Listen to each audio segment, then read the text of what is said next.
event that occurred on this earth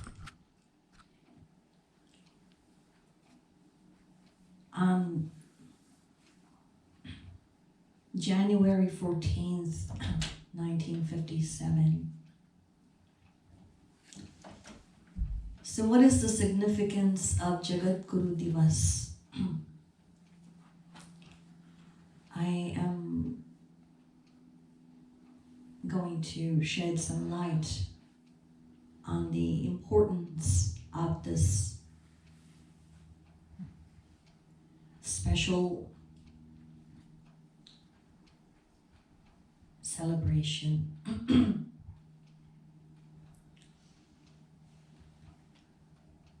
Jagadguru.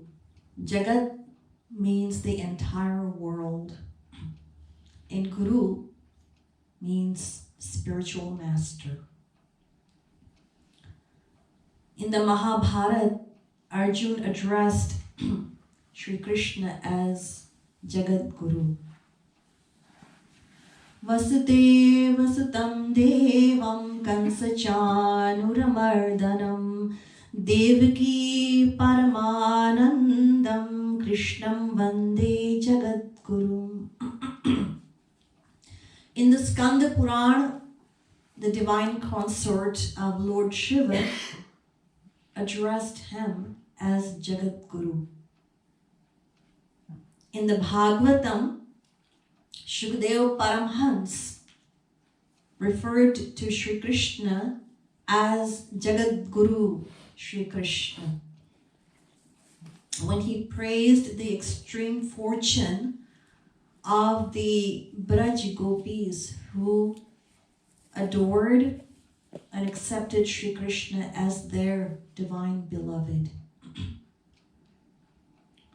So Sri Krishna is the original Jagadguru. However, in this age of Kali Yuga,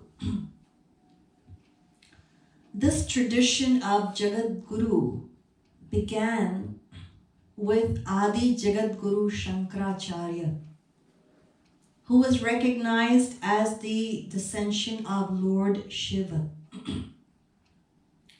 The need for appointing a Jagadguru was felt when there was a lot of hypocrisy and misunderstanding prevalent in the name of religion.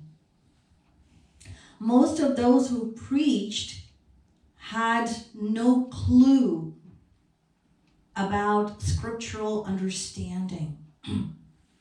And thus, all the saints, they decided to appoint a personality, a saint, as someone who was well versed in scriptural knowledge based on divine experience as Jagadguru, so that people could approach him for guidance. So such a personality would be accepted as a supreme authority of scriptural knowledge. And as I mentioned, so that people could come to him for guidance.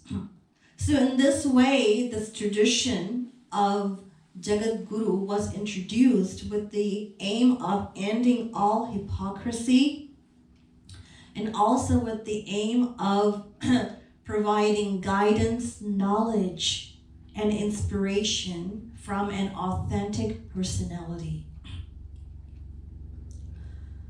Adi Jagadguru Shankaracharya, he established 4 mat, or you can say centers, around India.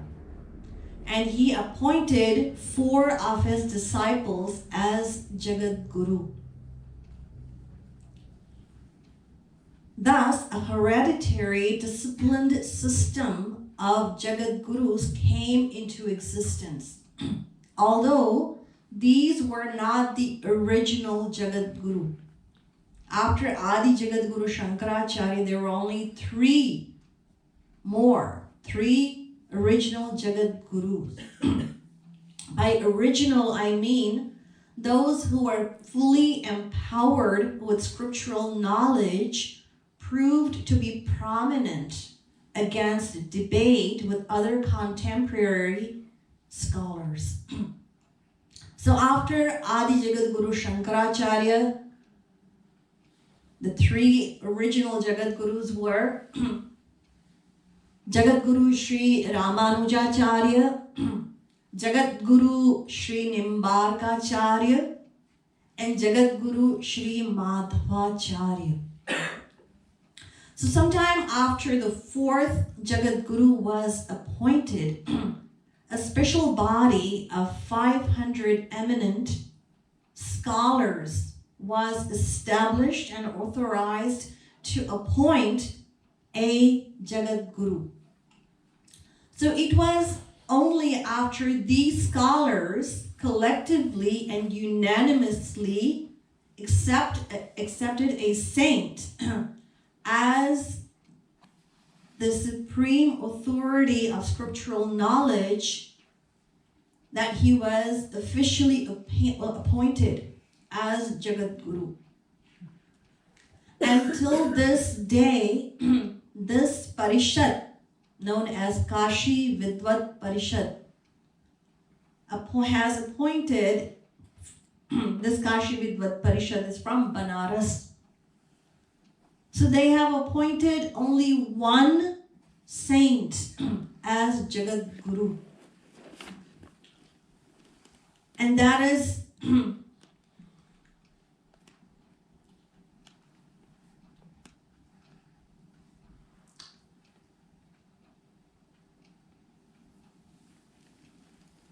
our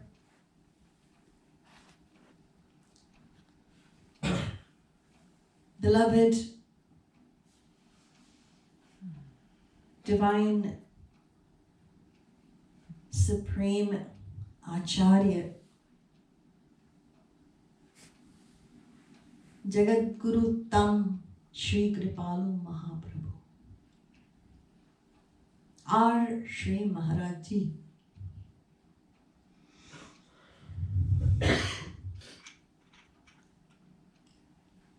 It all began in the year 1955 when Shree Maharajji,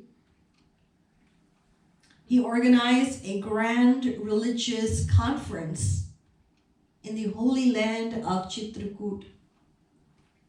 This conference was attended by all the renowned saints and scholars from around India. So as the chairman of the conference, Shree Maharajji presented 4 questions before the speakers and humbly requested them to answer the 4 questions for the benefit of over 200,000 gathered there. Such a vast gathering. So Shree Maharajji requested them. But none of those speakers were able to satisfactorily answer those questions. Some even criticized those questions. Eventually, Shree Maharajji was challenged to answer them himself. And that was Shree Maharajji's first public lecture in the year 1955. Up to the time of the conference, devotees had observed. They had seen Shree Maharajji in very deep, intense, devotional samadhi. Oblivious to the outside world, they witnessed Shree Maharajji drowned and absorbed in the supreme state of divine love ecstasy. It was after age 28 that Shree Maharajji subsided and concealed his state of divine love ecstasy in order to reveal his inner ocean of divine wisdom and selflessly serve and enlighten deserving souls. So everyone in this conference was amazed to hear this young man of only age 32 speak with such incredible and amazing mastery of all the scriptures.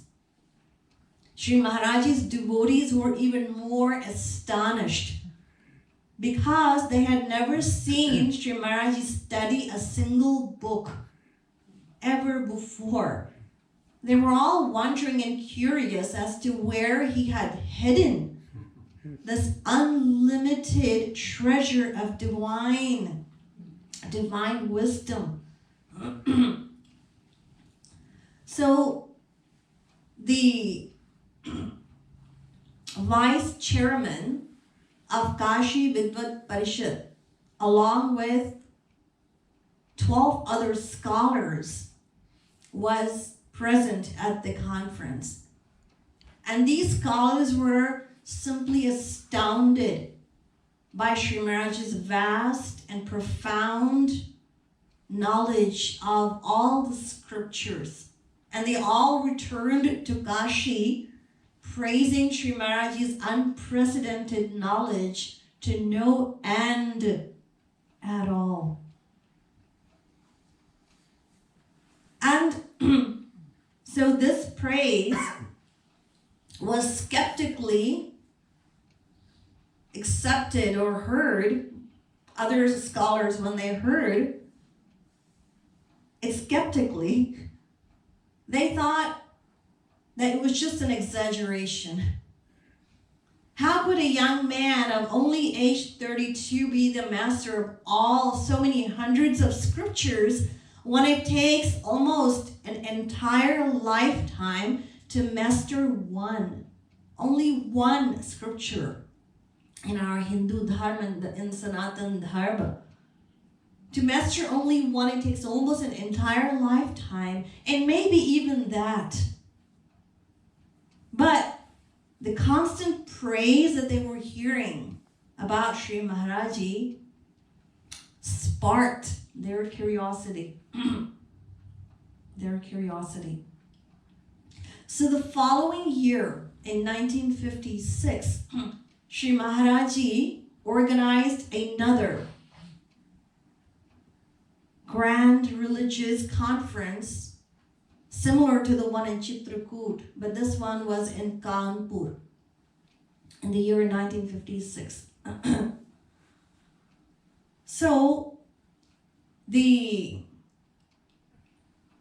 president of Kashi Vidvat Parishad, Raj Narayan Shastri, he just came there unannounced. He just turned up because he wanted to find out the truth for himself. So when Shree Maharajji heard of his arrival, he was invited by Shree Maharajji to come to the stage and offered him, honored him, and asked him to speak first. But he declined because his intention was to list all the mistakes as he was expecting Shree Maharajji to make, to list all of them and point them out in front of the vast gathering of everyone in that assembly. So he sat down with a pen and paper, and he was already waiting to list mistakes. But miraculously, his hand did not move. He did not write anything on that piece of paper as he just sat there totally captivated and enthralled from beginning to end. That piece of paper that he sat with remained blank.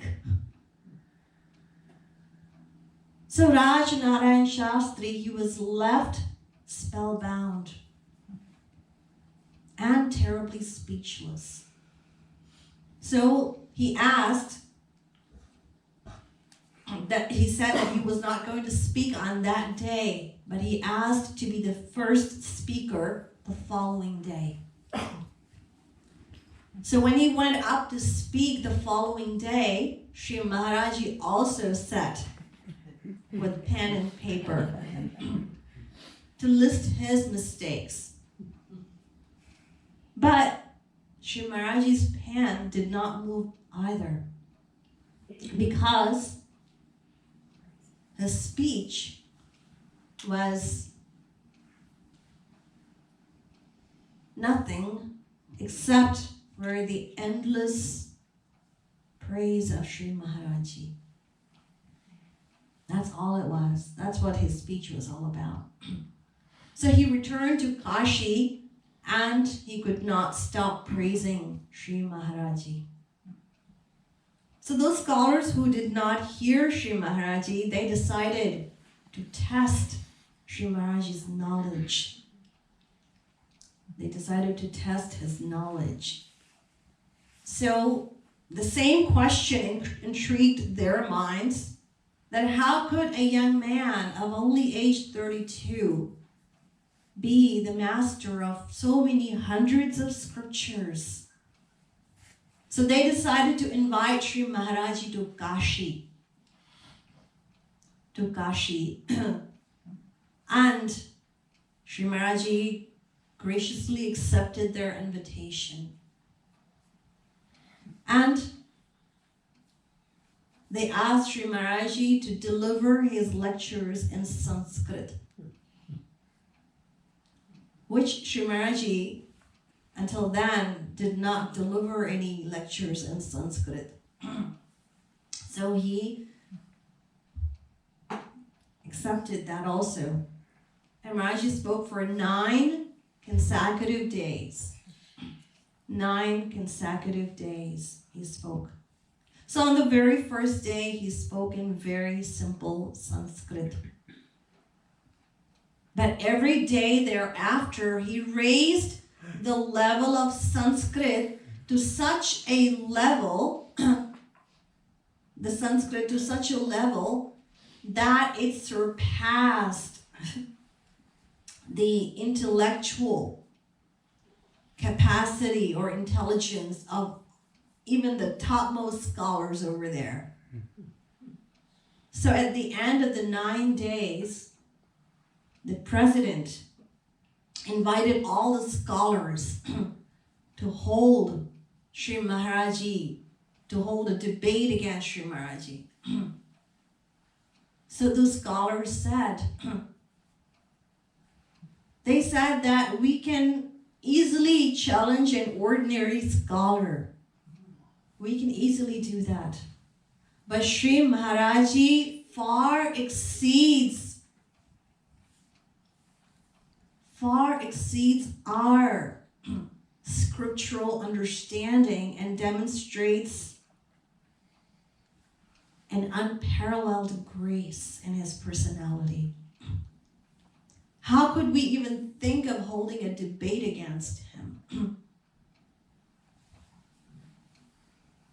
So, the very next day, which was January 14th, 1957, all the scholars of Kashi Vidvat Parishad, they unanimously bowed to the divine glory of Shree Maharajji, and they honored him with the title of not just Jagadguru, but Jagadguruttam, means the greatest amongst all the 4 preceding Jagadgurus.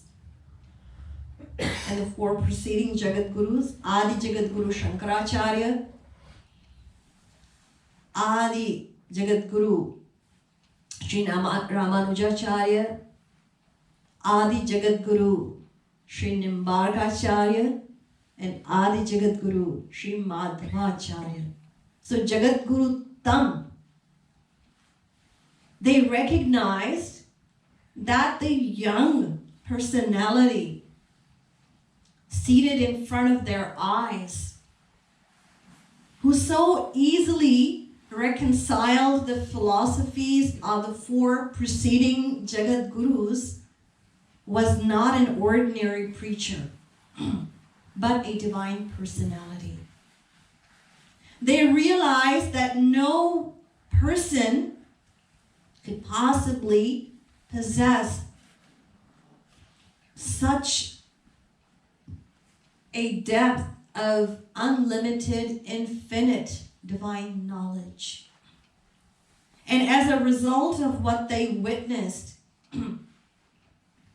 they joyously proclaimed that Shree Maharajji was supreme, the greatest amongst the 4 preceding Jagadgurus.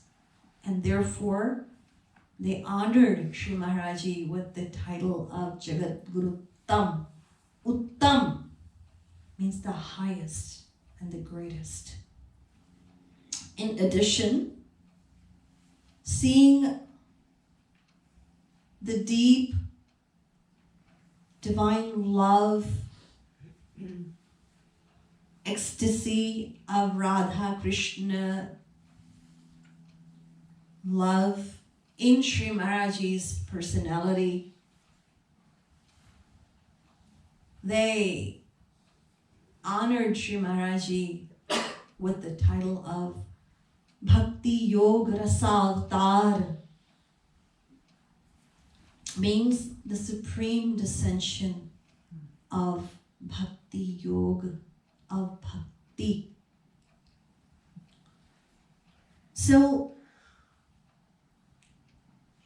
in this way, Shree Maharajji was honored with this title of Jagadguruttam.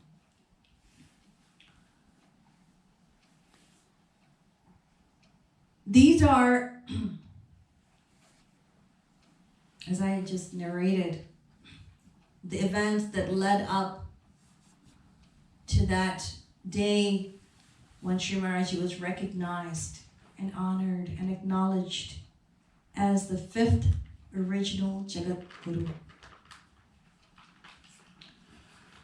And also,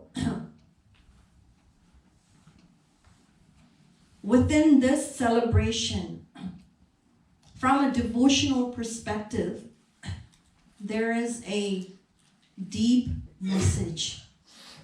A deep message. And this message, it echoes throughout all the celebrations that we honor, that we celebrate throughout the Hindu calendar. This one message. And what is that message?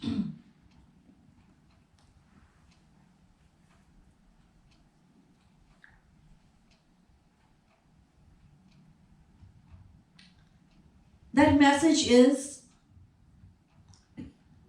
ज्ञान वह है जो राधा कृष्ण में राग उत्पन्न करे, और भक्ति वह है जो उनसे मिलने की व्याकुलता बढ़ाए.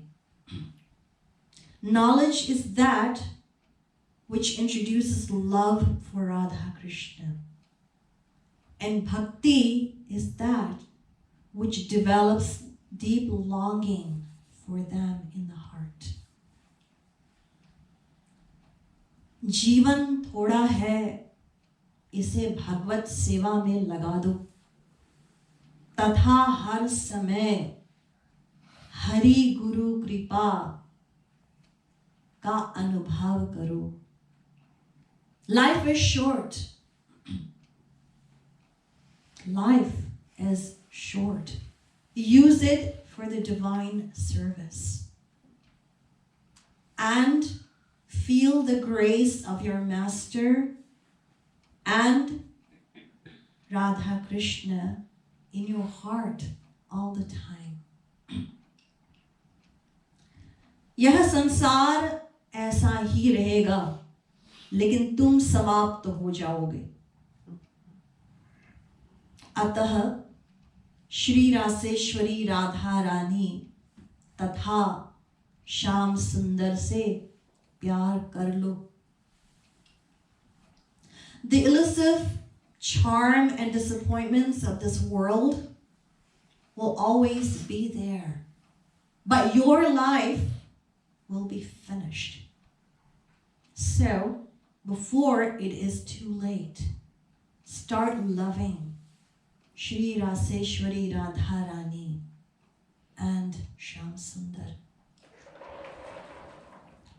Shyam Shyama Hiye, Shyam Shyama Jiye, Shyam Shyama Ratihi, Shyam Shyama Gatihi. Remember Shama Shyam. Live for Shama Shyam. Desire Shama Shyam. And be with Shama Shyam forever.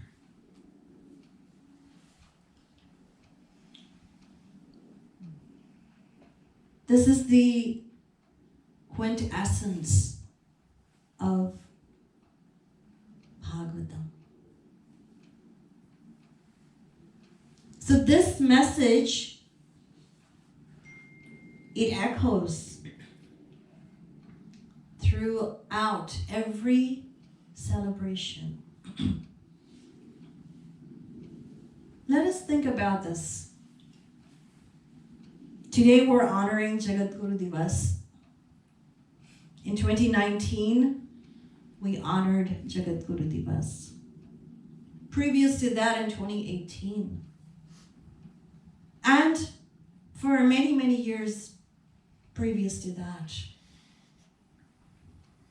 So while we are celebrating, it is only natural that we are overcome with feelings of detachment from the world, appreciation for this path and the teachings and the countless blessings that are consistently showering upon us. Our heart is filled with gratitude. We feel remorseful for being negligent and careless. We're overcome with these emotions. And while the goal is that we retain those feelings within us, the thrill, the enthusiasm, the passion that we feel. But before too long, our worldly, filthy, polluted mind, it sways us. We get swayed by our mind. And we fall back into our old habits. Into our old habits. And we keep justifying our negligence in so many different ways. But this happened, and this happened, and this and that, and the other thing. This is all justification. Because after the celebration is over, we put the world first in front of us. The celebration is over. It's over. It's done with.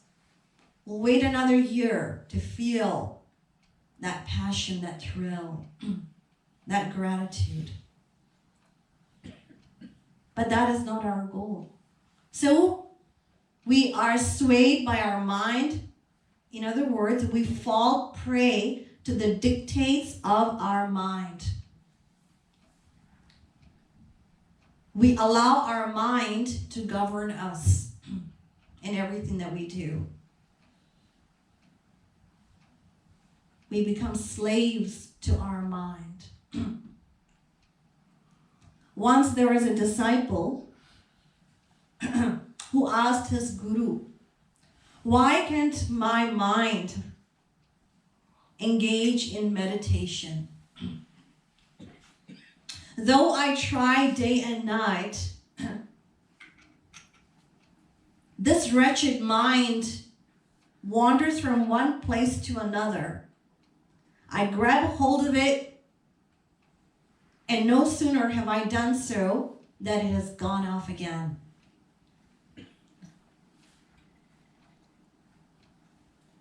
So the guru smiled compassionately at the disciple, but uttered no words in response. So the disciple thought his question was pivotal. How could he make progress unless he gets an answer from the guru? So one morning, the guru invited the disciple to accompany him on his morning walk through the forest. It wasn't long before the guru paused and, pointing to some excrement, he said to the disciple, "Do you see those worms crawling all over that filth?" "Yes, Guruji," replied the disciple.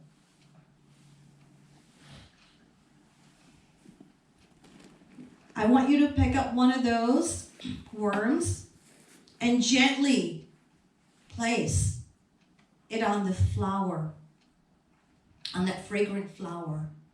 So the disciple did as he was told. And within seconds, the worm is slithered off the flower through the moist grass of the forest floor back onto the feces.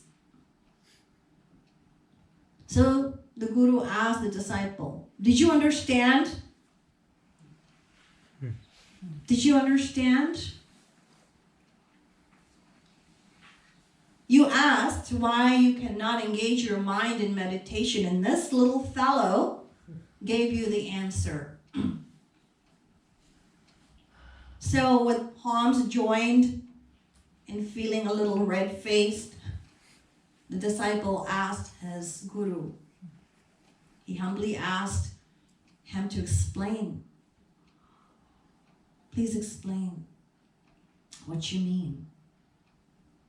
So the guru said, "Just as this worm is conditioned to loving excrement, thinking and believing that there is nothing better, bound by Maya, your mind is accustomed to loving the hollow and illusionary happiness of this world. You cannot sustain meditation on your beloved because your mind is still attached to the world, thinking there is pleasure in it." Thinking there's pleasure in it. Just as if a insect that lives and breathes in a drain was to be placed in a bottle of perfume, it would die.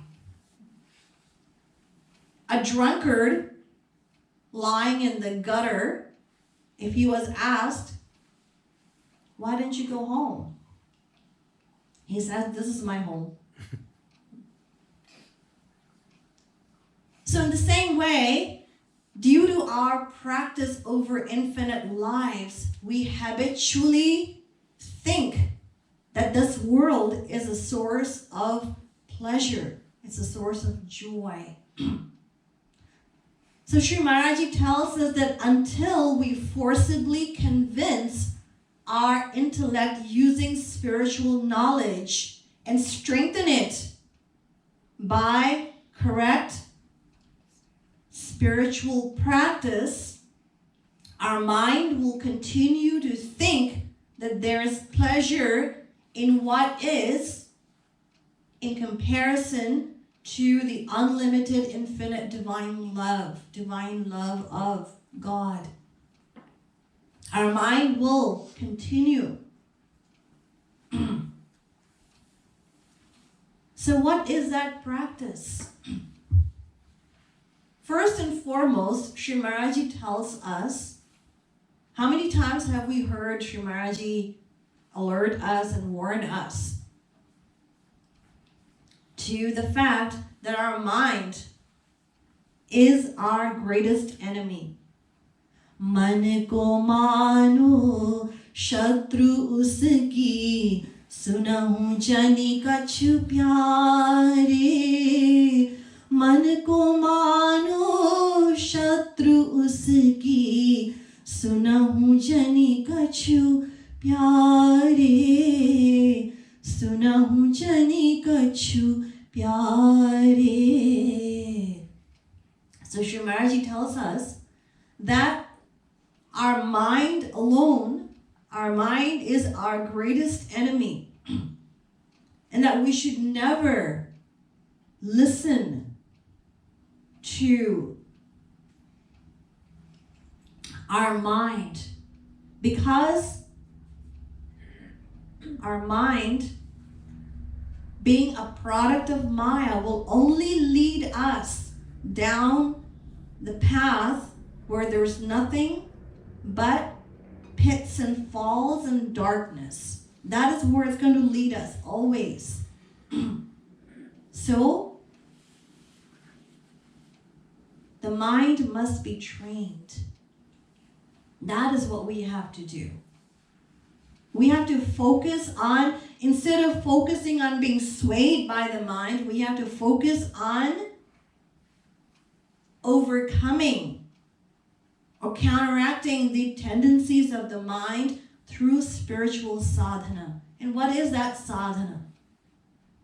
And again, through Shree Maharaj's lectures, we have all heard repeatedly that the one sadhana that Shree Maharajji emphatically recognizes, tells us, and advises us to practice is Rup Dhyan. Loving remembrance of our beloved Hari and Guru. Because the theory of the science is Vishayan dhyayataschittam vishayeshu vishajyate mamanusmarataschittam mayeva praviliyate. Bhagavatam. Veda Vyas in the Bhagavatam tells that when we repeatedly obsess, infatuate with an object or a person in the world, thinking that they are a source of happiness, then our mind becomes attached to them. And by thinking that divine love, perfect happiness, Hari and Guru are the embodiment of that, bringing these thoughts repeatedly in our mind, repeatedly thinking, and reminding ourselves through sadhana, our mind will begin to get attached to Hari and Guru. So the mind has that power. It's like wet mud. We can mold it however we want it. Just like the potters, when they make pottery, they use clay to make different pots and different things. So our mind can be molded. How? Through thinking, through chintan, through meditation, through remembrance. Sarup Dhyan, simply put, is something that we practice even in our life, in the world. So what is Rup Dhyan? Simply put, Rup Dhyan is spending time with Hari and Guru. and solitude. And when I say solitude, even in satsang with other devotee brothers and sisters, we're still alone. Satsang, even congregational satsang, where there's other devotees present as well, we're still. Satsang is really about us and Hari Guru, and not anyone else is sitting around us. It's not about anybody else. It's only about us and them. So whether we're doing it in our personal private space at home in solitude, or we're doing it by coming to the center, satsang. So it is spending time with Hari and Guru. You see, in the world, if we take a worldly example, in the world, let us suppose a boy and a girl, they see each other, they feel an attraction toward one another. They may feel an attraction to one another, but they don't necessarily love each other. They feel attracted. There's attraction, but that love, the affinity, or you may call it attachment of their heart and mind toward each other, that infatuation, how does that develop? How? They spend time together. That's what happens. They spend time together and they obsess on each other's virtues and attributes, thinking of each other as being a source of happiness, always trying to please, to appease, always trying to pacify or even gratify the other person in so many different ways. So, spending time together is what induces that affinity and that attachment. And that attachment grows to such a point and to such a limit that even when they're not together, subconsciously, they're remembering each other. They're thinking about each other. How? Because of the time they spent together.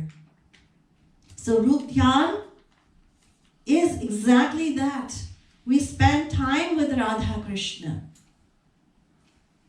We spend time with them. And when we spend time with them, what do we do? Well, what do we do in the world? We talk. We share our thoughts, our feelings, sentiments. That's what we do. So when we spend time with Radha Krishna, that is what we do, is we talk to them. And when we talk to them, Shree Maharajji tells us that we ask them, beg them for their divine love and their divine servitude. So, what should we talk about? Oh, my beloved Krishna, for uncountable lifetimes, I desired the happiness of my soul. But there always remained a discontent,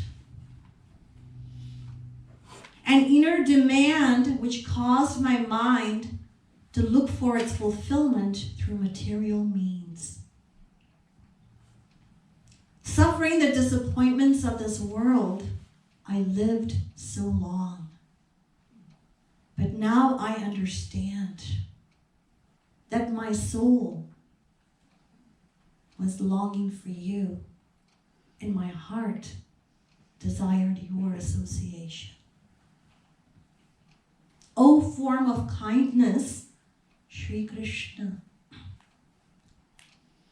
Since eternity, you were mine, and I was yours.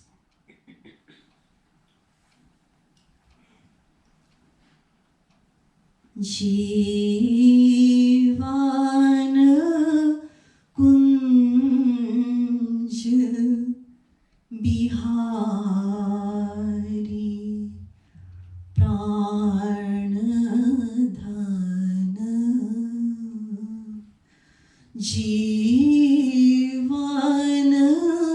Kunj Bihari Pranadhana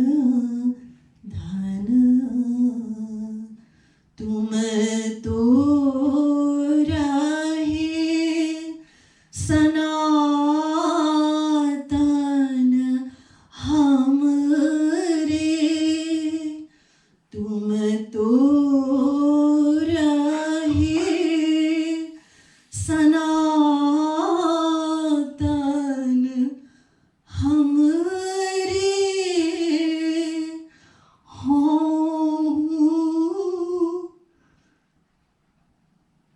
rahi tihari pranadhana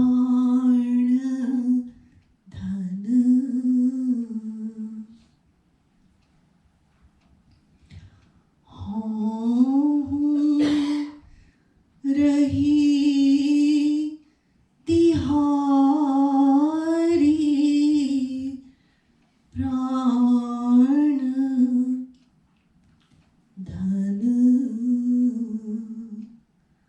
So, O form of kindness, Shri Krishna, since eternity, you were mine, and I was yours. You have always waited for me with your open arms to embrace. And I was always lost in material fancies and ignored your grace. But now I feel that I belong to you.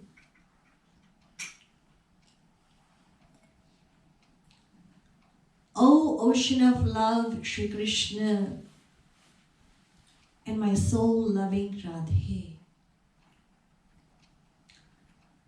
Your love is my only desire, and your service is my only wish.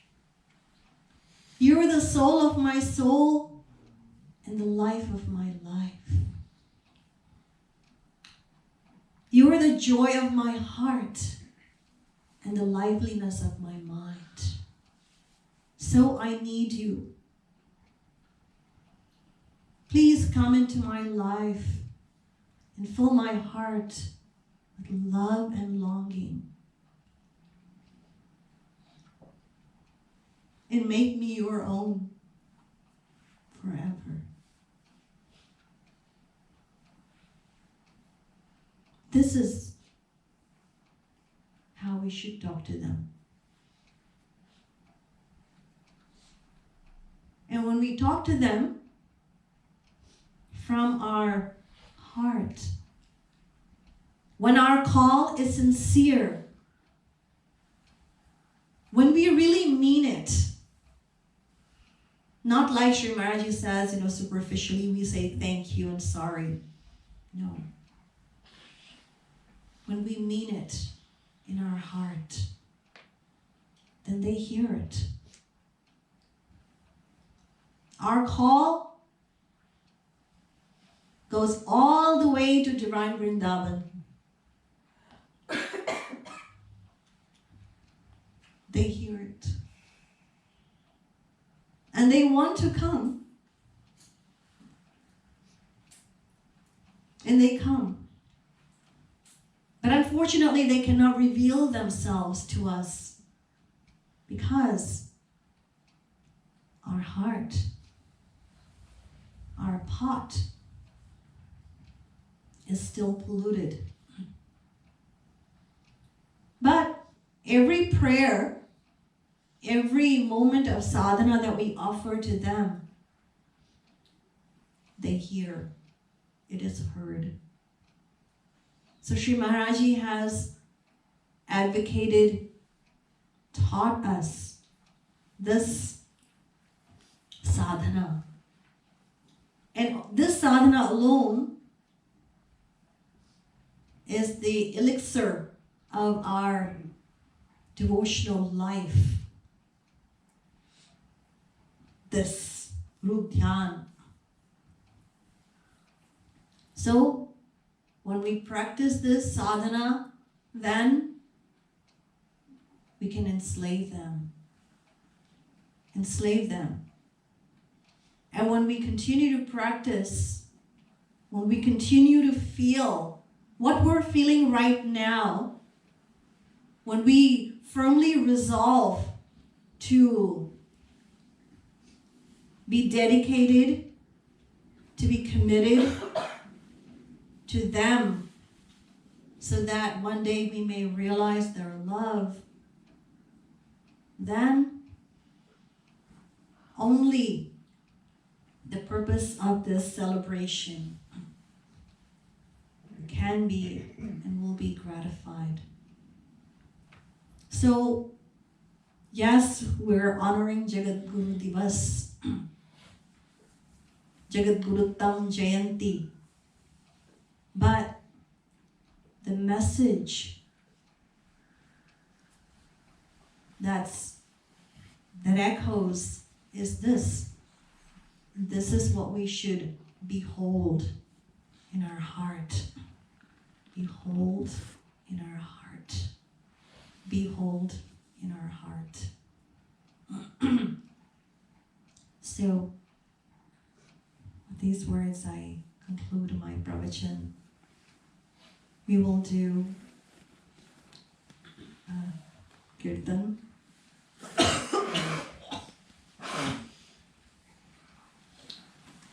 And then we have some special footage for us to deepen our